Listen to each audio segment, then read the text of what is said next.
నమస్కారం. ఏమిటి విషయం? మేము డొనేషన్ కోసం వచ్చాం. ఇప్పుడు డబ్బిచ్చే పరిస్థితిలో మీరు లేరు. మన నారాయణ కొడుకు మిస్టర్ రాధాకృష్ణ ఇప్పుడు పెద్ద క్రికెట్ ప్లేయర్ అయ్యారు. మేము క్రికెట్ మ్యాచ్ పోలీస్ గ్రౌండ్స్ లో అరేంజ్ చేశాం. ఆయన వచ్చి ఆడితే డబ్బు బాగా వసూలవుతుంది.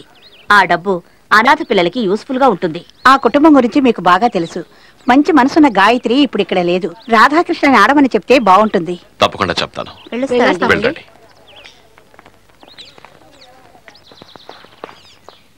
హాయ్ రెడ్డి, ఏమిటి ఇక్కడ? నీతో మాట్లాడాలి. నిలబడి మాట్లాడే టైం లేదు. కావాలంటే జాగింగ్ లో మాట్లాడుకుందాం, లేకపోతే వచ్చే నెల 4వ తారీఖు ఇంటికి వచ్చేసాయి. ఓకే రెడ్డు, నువ్వెందుకు తనతో పరిగెత్తడం? 10-15 ఏళ్ళగా అనాథ పిల్లలకి చదువుకోవడానికి, భోజనానికి అంటూ సాయం చేస్తూ వచ్చాను. కానీ ఇప్పుడు ఏది చేయలేని పరిస్థితి. పోలీస్ గ్రౌండ్స్ లో ఏదో క్రికెట్ మ్యాచ్ ఏర్పాటు చేశారట. అందులో నువ్వు ఆడితే ఏ దిక్కులేని పిల్లల్ని ఆదుకున్నట్టుంటుంది. పోలీస్ గ్రౌండ్స్ లో గోళీలు ఆడుకుంటారు, నేను అక్కడ ఆడలేను. మంచి విషయం కోసం ఆడొచ్చుగా. ఈ డ్రెస్, ఈ షూస్ వేయాలి, ఈ పేస్టే యూజ్ చేయాలని నాకంటూ కొన్ని పద్ధతులున్నాయి. సరే, ఈ మ్యాచ్ నేను ఆడితే నీకెంత కమిషన్? ఏమిటి రెడ్డు, మాట్లాడవే? నువ్వు నన్ను ఫాలో కాలేకపోతున్నావు కదా. బాయ్.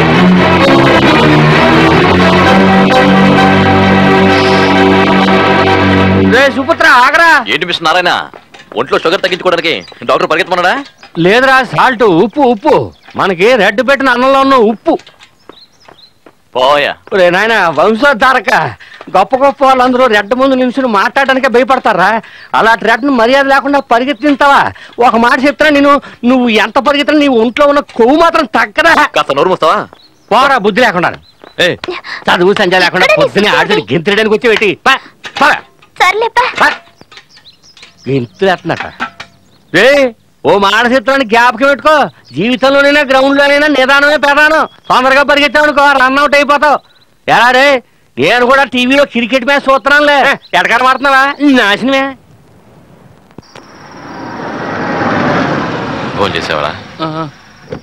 భోంచేసావా లేదా? పాలు లీటర్కి 2 రూపాయలు, క్వార్టర్కి 3 రూపాయలు ధర పెంపు. ఇలాగైతే ఎలా బతకడం? స్టేడియమే షాక్ అయింది. రా రెడ్. ఏంటి దమ్మివు? 99 రన్స్ రెడ్. ఒకే ఒక రన్ కొడితే సెంచరీ. ఓహో అంది స్టేడియమే. ఎల్బిడబ్ల్యూ కాదు, అంపైర్ చెయ్యి ఎత్తాడు. ఆ చెయ్యి నరికేయాలి రెడ్. రా.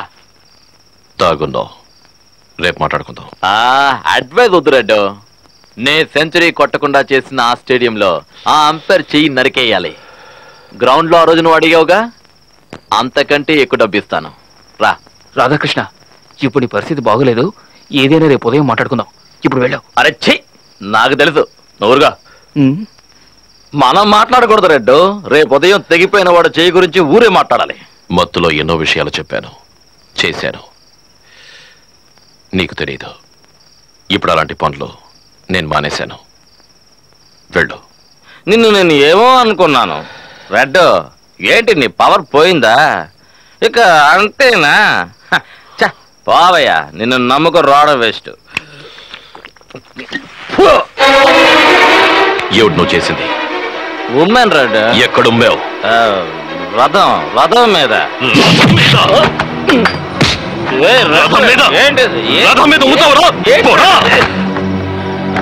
రెడ్, డబ్బు ఇస్తానంటుంటే ఏంటి నువ్వు?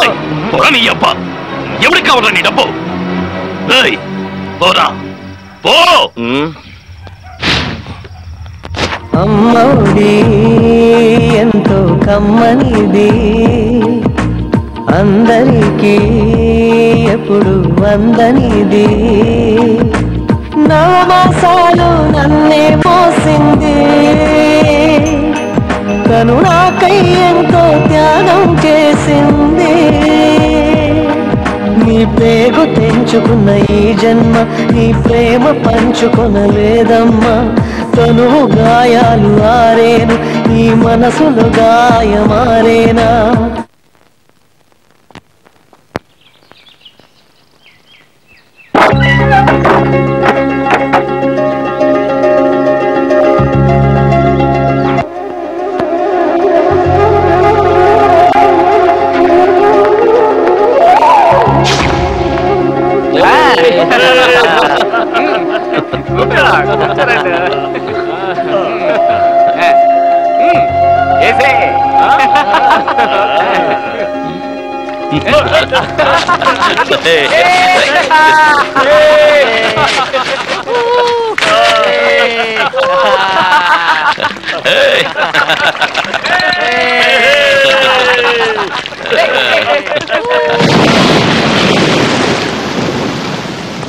రెడ్డు రాడు. ఎందుకు వచ్చారు? వెళ్ళండి, ఇంకెవరి దగ్గరికైనా వెళ్ళి మీ బాధలు చెప్పుకోండి. ఇక్కడేమీ జరగదు, వెళ్ళండి. నువ్వు ఎందుకు వర్షంలో తడుస్తారు? లోపలికి రండి. రెడ్డు, మేము ఇలా వర్షంలో చచ్చినా పర్వాలేదు, కష్టపడి కట్టుకునే చీటీ డబ్బులు కష్టకాలంలో ఆదుకుంటాయనుకున్నాం. కానీ మమ్మల్ని అన్యాయం చేసి కంపెనీ మూసేశారు. ఇప్పుడు మా గతేమిటి రెడ్డు, మా గతేమిటి? పోలీస్ స్టేషన్కి వెళితే వకీల్ని పెట్టుకుని కోర్టులో తేల్చుకోమంటున్నారు రెడ్డు. కోర్టుకి వెళితే కాటికి వెళ్లే వరకు వాయిదా అంటూ కాలం గడుపుతారు. మా లాంటి పేదోళ్ళు మంచికో చెడ్డకో పనికొస్తాయని 4 రాళ్ళు చేర్చి పెడితే ఇలా మా నోళ్లలో మట్టి కొట్టారు బాబు. ఎందుకు కొట్టరు? 4 గింతలు వస్తాయని ఆశపడ్డారుగా, అనుభవించండి. అవును రెడ్డు, ఆ చీటీ కంపెనీలో డబ్బు దాస్తే కారు, ఇల్లు, తొక్క, తోట కూర ఇస్తామన్నారు. వాళ్ళని వీళ్ళు నమ్మారు. వాళ్ళని నమ్మినందుకు నాశనం అయిపోయాం. 1 కోటికి 10 లక్షల కమిషన్ తీసుకుని ఆ చీటీ కంపెనీ ముందు కూర్చున్నాడు ఆ శ్రీను. రా రెడ్డు రా, వచ్చి న్యాయం అడుగు. రెడ్డు, మాకే రోజు అన్యాయం జరిగినా నువ్వే న్యాయం అడిగేవాడివి. మేము ఇంత చెప్పినా నువ్వు మాట్లాడకుండా ఊరుకుంటే మేము బతికేది ఎట్టా రెడ్డు? నిన్ను నమ్ముకున్నది 1, 2 కాదు నాయన. మాలాంటి దిక్కులేని వాళ్ళందరికీ నువ్వే దిక్కని నీకు తెలీదా? రా నాయన రా, వచ్చి న్యాయం జరిగేలా చూడు. రెడ్ అంకుల్, ఇప్పుడు గనక నువ్వు రాకుంటే నేను రేపటి నుంచి పాచి పనికి వెళ్ళాలి. రెడ్డు, నే చూసిన కాళీమాతకి 18 చేతులున్నాయి. అన్ని చేతుల్లోనూ శూలాలు, కత్తులు ఉన్నాయి. ఆ కాళీమాతే పాపం చేసిన వాళ్ళని అంతం చేసింది తెలుసా? నువ్వెందుకు ఆలోచిస్తావు? రెడ్డు, మనల్ని వాళ్ళు నమ్ముకొని వచ్చారు. వాళ్ళకి న్యాయం చెయ్యి, లేదంటే వాళ్ళని చావమని చెప్పు.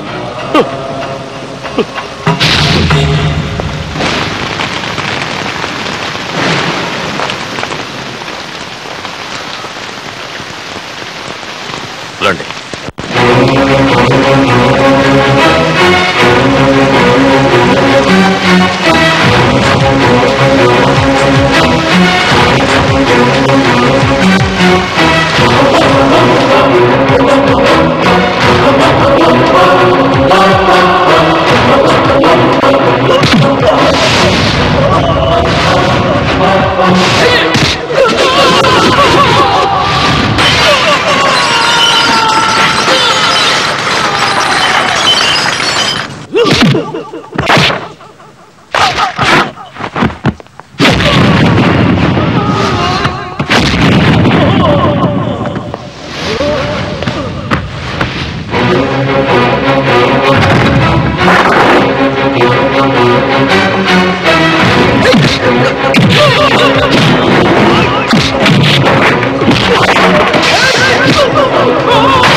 పేదవాళ్ళ పొట్ట కొడతావా?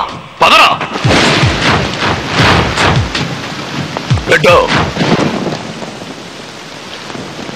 ఏంటి మళ్ళీ తప్పు చేస్తున్నావు? మళ్ళీ నువ్వేలా తప్పు చేస్తున్నావు?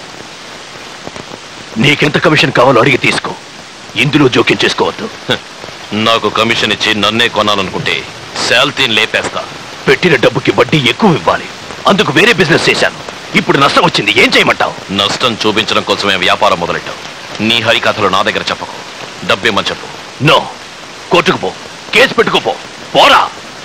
మర్యాదగా చెప్తున్నాను, ఎక్కువ మాట్లాడకుండా వీళ్ళకి డబ్బు ఇవ్వు. ఇవ్వకపోతే ఏం చేస్తావు? కొడతావా? కొట్టు చూద్దాం. నేను కొడితే నువ్వు చస్తావురా. 5-6 సంవత్సరాలు కట్టిన డబ్బు 5-6 సంవత్సరాల్లో కొంచెం కొంచెంగా ఇస్తారు. పో. డబ్బు ఎప్పుడు ఇస్తావని అడగడానికి రాలేదు, డబ్బు ఎప్పుడు ఇవ్వాలో చెప్పడానికి వచ్చాను. రెడ్ అందరికీ టైం ఇస్తాడు, వర్షం ఆగేలోగా.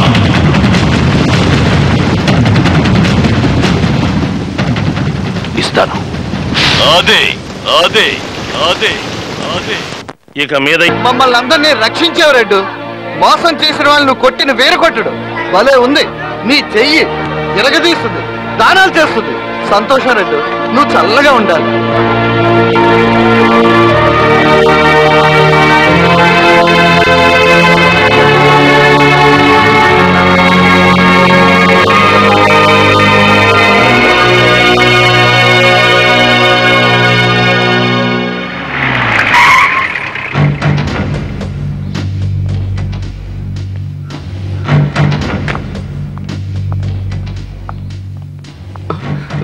సార్ ఆ రోజు గొడవ చేస్తే నేనే సార్.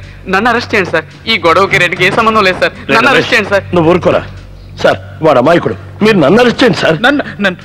నువ్వు ఊరుకోరా. నేను అరెస్ట్ చేయడానికి రాలేదు. రెడ్, నీ మంచి మనసుని నేను అర్థం చేసుకోలేకపోయాను. నీ మీద ఎన్కౌంటర్ చేసి నీ వాళ్ళని అన్యాయంగా జైల్లో పెట్టినందుకు ఐఎమ్ సారీ, రియల్లీ సారీ. మా పోలీస్ ఉద్యోగానికి మనస్సాక్షి ఉండదు. నేను సమస్యను పరిష్కరించావట, చీటీ కంపెనీ సమస్య. Keep it up. రైట్, మారాలనే ఉద్దేశంలో ఉన్నావట. నువ్వు మారకూడదు, మారనేకూడదు. రెడ్ కనుక మారితే దిక్కులేని వాళ్ళకే దిక్కుండదు. Yes, I mean it.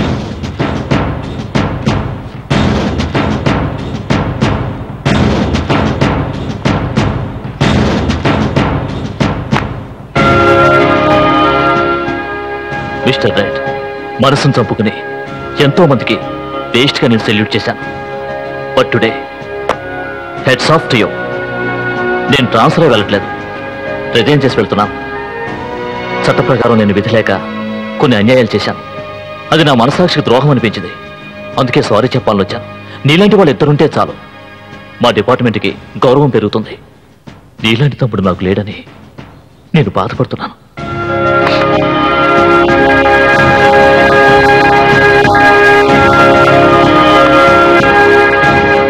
మారకు red, నువ్వు మారకూడదు.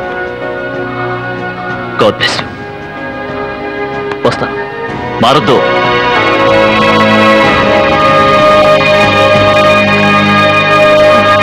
Red,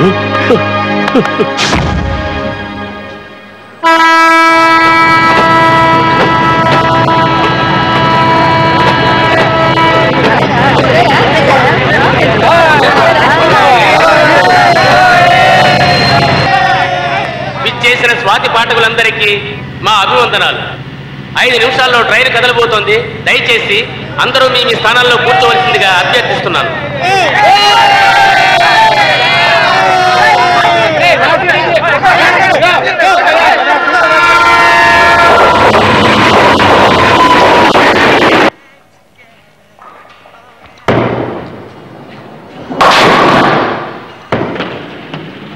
sir, call for you.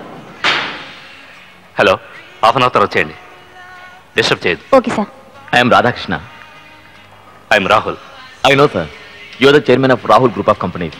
మీ గురించి నాకు అంతా తెలుసు. అంతా తెలుసుకున్నారుగా, మీతో కొంచెం మాట్లాడాలి. రానారాయణ, ఏంటి కొత్తగా ఉంది? ఏం లేదు, రాంభద్రయ్య కొడుకు అయినటువంటి కుమారి గాయత్రి తండ్రి అయినటువంటి ఉలవల నారాయణ నిన్ను చూడటానికి వచ్చాడు. మాటల్లో మనవాడు మొనగాడు. శుభలేఖలు వేయించకుండానే పెళ్లి గురించి ఎలా మాట్లాడుతున్నాడో చూడు. సర్లే, విషయం ఏమిటో చెప్పు.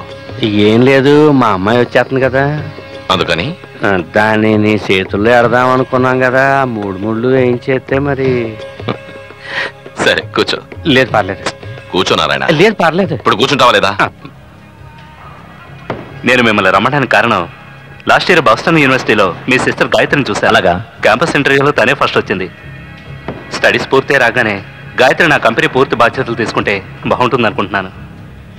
ఇందుకు మా చెల్లెలు ఎంతో అదృష్టం చేసుకుని ఉండాలి. ఇదిగో నారాయణ, కళ్యాణ మండపంలో తాళి కట్టడం అయిపోయిన తర్వాత ఏదో 4 అక్షంతలు వేసేసి కూర్చోవడం కాదు. పెళ్ళయిన తర్వాత మా రెడ్డికి ఏమి ఇస్తావు? ప్యానం ఇస్తాను. నా ప్యానం ఇచ్చేస్తాను రా. విన్నావా? Gayatri she's a capable administrator. అది మాత్రమే కాదు, ఎంతో అందంగా ఉంటుంది.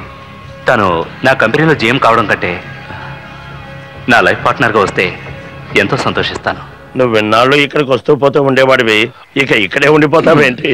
అవును సారదే, అంతా నా స్వార్థమే. ఎందుకంటే నా కూతురికి నేనంటే ప్యానం.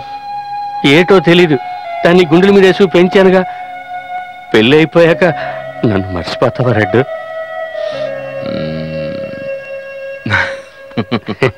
Thank you so much.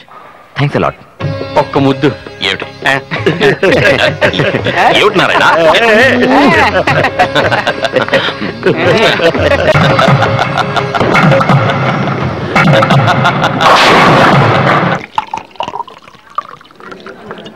లాగించండి పంతులు గారు. సర్లే, నువ్వు లాగించు. మాయా, గాయత్రి అమెరికా నుంచి 2 రోజుల్లో రాబోతుంది. వచ్చిన వెంటనే గాయత్రికి రెడ్డికి పెళ్లి. అందుకే పంతులు గారిని పక్కన పెట్టుకుని కళ్ళు వేస్తున్నాను. అసలే పెళ్లిళ్ళు చేసిన తర్వాత దొరకడం. అవును, రెడ్డికి పెళ్లి అయ్యాక నీ పరిస్థితి ఏంటో? నువ్వేం దిగులు పడకు. రెడ్డు రంబరు చేసుకుని మేనకం చేసుకుని ఊరసం చేసుకుని నాకేం దిగులు లేదు. కానీ నన్ను మాత్రం